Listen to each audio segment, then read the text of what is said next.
Ricardo y Guillermo, estoy viendo un video que me manda Guillermo Oviedo acerca de una entrevista que tú le haces a Guillermo en RBC sobre el tema de que después de la muerte, ¿qué pasa con nuestra alma? Y quiero intervenir como si estuviera en este momento en esa reunión, donde tú le dices, ¿qué pasa con el hombre bueno que ha sido bueno toda la vida y al final peca? Y a la vez, ¿qué pasa con el hombre malo que ha sido infiel a su esposa toda la vida y se arrepiente? ¿Quién va al cielo? ¿Quién va al infierno? Y aquí la primera distinción que hay que hacer es ¿quién se va al cielo siendo bueno o siendo malo? ¿Quién se va al cielo versus el infierno? Nadie se va al cielo por ser bueno. Puede ser más bueno que no sé qué, pero no vas a irte al cielo por ser bueno. ¿Por qué? Porque hay un pasaje en la Biblia donde un hombre le dice, Maestro bueno, ¿qué debo de hacer para tener vida eterna? Y Jesús le dice, ¿por qué me llamas bueno?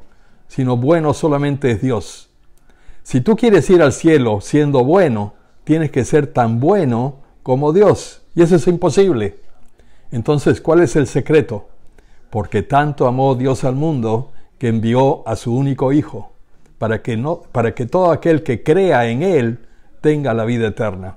Entonces lo que consiste en ir al cielo es, número uno, creer en Jesucristo. ¿Qué quiere decir creer? Número uno, creer que Él es Dios. Creer que Él murió en la cruz por ti. Creer que Él asumió sobre sí mismo la culpa de tus pecados. Creer que Dios Padre, cuando te ve a ti, que estás arrepentido, que te has entregado al Señor Jesucristo, Dios Padre no te ve a ti, sino te ve a ti en Jesucristo. Y por eso eres salvo, no por tu acción de ser bueno. A la inversa, ¿quién es el que se va al infierno? Aquel que no quiere creer en la redención que Jesucristo le ofrece. No solamente el ateo o el qué sé yo, no. Es simplemente aquel que está contento con su vida y no está dispuesto a cambiarla, por lo tanto, no se arrepiente. Aún hasta el último momento de su muerte, no se arrepiente. No quiere aceptar la salvación que Jesucristo le ofrece. Si no quiere aceptarla, no es Dios quien lo manda al infierno, sino es Él mismo el que escoge el infierno al no arrepentirse. El ladrón en la cruz. Jesús es crucificado con dos criminales, llámele ladrones o lo que sea. Los dos se burlan de Jesús en la cruz, pero al final uno de ellos se voltea y le dice, Señor, acuérdate de mí cuando vengas en tu reino. La palabra Señor, en ese contexto del judío, Señor era Dios. Jesús es el Señor, pero es más allá de simplemente Señor. Ese criminal le está diciendo, yo creo en ti, simplemente por decirle Señor, yo creo en quien tú dices que eres. Acuérdate de mí cuando vengas en tu reino. Está aceptando que Él es el Rey. Y Jesús le dice, hoy día estarás conmigo en el paraíso. En ese momento, ese criminal es salvado, aunque haya tenido toda una vida de crímenes. En ese momento es salvado. ¿Por qué? Porque se arrepiente al decirle, acuérdate de mí. En otras palabras, le está diciendo, perdóname. Y Jesús le dice, estás perdonado. Hoy día vas a estar conmigo en el paraíso. El hijo que se arrepiente, que le pide a su padre, Padre, dame toda mi herencia. Y el padre le da. Todo lo que le pertenecía en la herencia se la da. Y el muchacho se va, malgasta el dinero, pasa hambruna, está pidiendo que se le dé comer la comida que le da a los chanchos que él está cuidando. Ya quisiera que se la dieran a él, porque se muere de hambre. Entonces para sí mismo dice, voy a regresar. Y regresa donde su padre, y su padre lo ve desde lejos. Y el padre es el que va hacia el hijo. El hijo dice, Padre, arrepiénteme, me arrepiento. El padre lo abraza, le da un beso. Ordena a los sirvientes, tráiganle sus sandalias, tráele su ropa, cámbialo, y mata al becerro que está cebado, porque vamos a tener una fiesta. Más luego el hijo mayor regresa, escucha lo de la fiesta y pregunta a los sirvientes, ¿qué pasa? Y ellos le dicen, tu hermano menor ha regresado y tu padre ha hecho una fiesta. El hermano mayor se molesta con el padre y le dice, padre, yo he estado contigo todo el tiempo y nunca me has hecho una fiesta. Y el padre le dice, era necesario que tu hijo, que estaba perdido, haya regresado. Así pasa con nosotros. Nosotros podemos haber tenido una vida horriblemente llena de pecado. Yo soy uno de ellos. Yo he vivido una vida repleto de pecados. Pero el Señor fue el que puso su mano sobre mí. Y esa es la parte importante. No importa cuál ha sido tu vida, especialmente si has sido un pecador, porque el Señor ha venido a salvar al que es pecador. En algún momento de tu vida, Dios va a poner su mano sobre ti con una gracia. Él en ese momento te va a pedir que tú tomes una decisión. Esa gracia puede venir de cualquier manera. En mi caso, yo había llevado una vida muy pecadora. Y un día se me ocurre en la mente, ¿de dónde vendrán los judíos? ¿De dónde vendrá todo lo que la iglesia nos ha enseñado? Y me vino a la mente la respuesta, lee la Biblia. Tú como compañero nuestro en el colegio, desde niño, todo en Inmaculado Corazón, Santa María, ¿alguna vez algún profesor de religión nos dijo, lean la Biblia? Que yo me acuerde, nunca. Después de Santa María me fui a una universidad católica en Estados Unidos.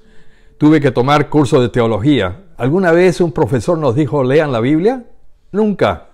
Yo nunca había leído la Biblia. Era un católico, igual que tú, bautizado, confirmado, primera comunión, etcétera, etcétera. Pero nunca había leído la Biblia. San Jerónimo dice, desconocimiento de la Biblia es desconocimiento de Cristo. Esa fue una llamada de atención del Señor para mí. Lee la Biblia. Yo empecé a leer la Biblia. Después de un año de leer la Biblia, desde la página número 1, Génesis 1:1, Dios creó, en el principio Dios creó el cielo y la tierra, etc. Llegué hasta Jeremías y dije, no, voy a saltearme al Nuevo Testamento. Y me salté al Nuevo Testamento, me leí todo el Nuevo Testamento en un mes. Después de un mes, yo me di cuenta, o dejo de leer la Biblia o me convierto a Dios. Fui a la Virgen del Pilar, me arrodillé, pedí perdón por todos mis pecados. Con todo corazón le pedí perdón. Eso es lo que se llama una confesión, una contrición perfecta. Sin saberlo, yo hice una contrición perfecta. Pero después que había terminado, le dije al Señor, tú sabes que como católico debo de confesarme con un sacerdote. Entonces empecé a buscar sacerdotes, no había nadie. El domingo fui a Santa María y estaba confesando el padre Hagel. El único que yo no me quería confesar porque él me conocía. Anyway, me confesé. Al finalizar, él me absuelve de mis pecados y me dice, ve, que ahora estás en gracia. Y dentro de mí una voz me dijo, tú estabas en gracia antes de venir acá. ¿Por qué? Porque mi contrición había sido perfecta. Y la absolución que me da el sacerdote era una estampilla de verdad, ¿no? Anyway, después de esa experiencia, no quiere decir de que yo fui santo. No lo fui. Volví a pecar y volví a pecar y volví a pecar. Pero cada vez que pecaba, yo sentía una angustia en mi ser, donde volvía a confesarme y el Señor me volvía a perdonar. Esto es lo que consiste en quién se va al cielo, quién se va al infierno. Si el Señor te toca y te dice, Ricardo, como sea, que yo no soy Dios, no tengo por qué poner palabra de Dios para ti, pero cuando Dios te toca y te llama la atención sobre algo, tú tienes que escoger qué hacer. En ese momento tú vas a escoger, escojo a Dios y me convierto o sigo mi vida como estoy viviendo. Cada quien tiene ese toque personal de Dios. Otra pregunta que tú haces es, ¿existe el infierno? En Mateo 5:29, déjame leerte algo. En Mateo 5:29, Dice, habéis oído que dijo, no cometeréis adulterio. Pues yo les digo, todo el que mira a una mujer deseándola, ya cometió adulterio en ella en su corazón. Tú has oído esto antes. Si pues tu ojo derecho te es ocasión de pecado, sácatelo y arrójalo de ti. Más te conviene que se pierda uno de tus miembros, que no que todo tu cuerpo sea arrojado a la gehenna. La gehenna es el infierno. Hay varios santos en la iglesia que han sido testigos del infierno. Te leo algunos de ellos. Santa Faustina. Puedes leer en su diario donde ella habla del infierno, donde ella ha tenido una visión. Fue llevada al infierno por su ángel de la guardia. Ella vio cada una de las fases del infierno. Ella vio cómo algunos pecados conllevan mayor sufrimiento que otros. Y una de las características que ella fue testigo es de que el mayor número de gente que estaba en el infierno era aquellos que no creían que existía el infierno.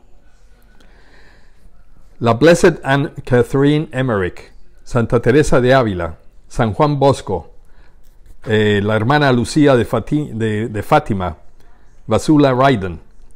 Vasula Ryden es una mística que recibe revelaciones del Señor desde el año 85 hasta el día de hoy. Y muchas veces Dios le ha revelado lo que es el infierno. Preguntas, ¿qué es el purgatorio? La confesión, cuando tú vas a confesarte, tus pecados son absueltos. Eres perdonado, pero la culpa de ese pecado tiene que ser borrada. Y ahí es donde entra el purgatorio. Ejemplo, ¿cómo restituyes si tú has participado del aborto? El niño que ha sido abortado no puedes resucitarlo. Puedes confesarte, tu pecado va a ser perdonado, pero ¿cómo restituyes esa falta? Si eres culpa de calumnia hacia alguien y no puedes restituirlo porque esa persona ya murió y murió en mala fama debido a tu calumnia, ¿cómo restituyes eso? Puedes confesarlo, vas a ser perdonado, pero vas a pagar esa culpa en el purgatorio. Todos los que van al purgatorio son salvos. Simplemente tienen que pasar por un periodo de tiempo para purificarse. La purificación es lo que les lleva el ingreso al cielo. ¿Cuánto vas a ser purificado? Depende de tus pecados, depende de lo que has hecho. Ahí viene donde viene la indulgencia. La indulgencia que la iglesia ofrece es para reducir el tiempo en el purgatorio. ¿Por qué asusta la muerte? Obviamente la muerte asusta porque no están conscientes de una vida eterna. Si tú estás absolutamente convencido de lo que te espera después de la muerte, no vas a tener miedo a la muerte. Vas a ver la muerte como un paso a esa vida eterna. Santa Brígida de Suecia elabora una oración que son oración de 12 años. Es una oración que te tienes que comprometer a recitarla todos los días por 12 años. Y esto ha sido aprobado por la Iglesia. Y una de las características de esta oración es que si tú la haces, número 1, tienes garantía de no vas a ir al purgatorio. Número 2, puedes incluir a 3 personas dentro de tu oración que también van a tener la habilidad o la gracia de la santidad. Número 3, vas a conocer, un mes antes vas a conocer el día de tu muerte. Y esto puedes decir, ¿es una bendición saber cuándo vas a morir? Por supuesto que es. Porque tienes un mes para prepararte. Tienes un mes para prepararte tu alma a ir hacia Dios y preparar a toda tu familia con la alegría que van a ver en ti de que vas a morir. En fin, si alguien tiene miedo a la muerte, lo que yo les diría es que se inmersen en la bondad de nuestro Padre en el cielo. Nuestro Padre en el cielo es mucho más bondadosa de lo que nosotros hemos sido con nuestros hijos. Nuestros hijos pueden cometer cualquier fechoría y nosotros los vamos a perdonar. Bueno, nuestro Padre en el cielo nos tiene en la palma de su mano. Te conoce desde que estabas en el vientre de tu madre. Sabía tu nombre. Sabía toda tu vida. La conocía desde antes de que tú nacieras. Ya conocía todo lo que tú ibas a hacer. Lo bueno y lo malo. Y te amaba. ¿Por qué? ¿Por qué te amaba? Porque sabía que tú ibas a dar la vuelta y volver a Él. No importa lo que hayas hecho. Bueno, esto es ya creo bastante. Me pareció súper interesante todo el programa que tienes con Guillermo Oviedo. Guillermo, me pareció gracias por mandarme ese video. Y bueno, que Dios los bendiga. A ti, Ricardo, y a ti, Guillermo.